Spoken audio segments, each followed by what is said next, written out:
carnivore as tall as a horse and weighing close to a ton.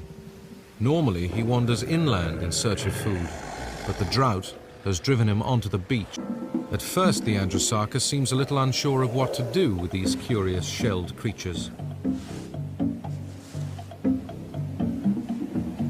He is more used to picking over the carcasses of giant herbivores. Despite appearances, Andrewsarchus is not related to... He is, in a sense, a sheep in wolf's clothing. He is also the largest mammal.